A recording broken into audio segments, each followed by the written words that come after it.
Bagaimana pula dengan syarat-syarat permohonan bantuan zakat di Mawib? Sebenarnya mudah saja. 4 syarat umum.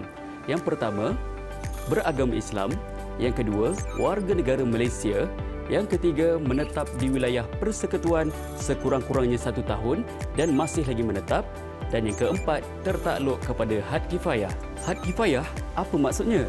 Had kifayah ialah satu kadar keperluan asas minimum yang ditentukan berdasarkan kos sara hidup semasa. Had kifayah ini juga berperanan sebagai penentu kepada kadar yang perlu dibantu bagi memenuhi kecukupan perbelanjaan asas. Ringkas, jelas dan adil.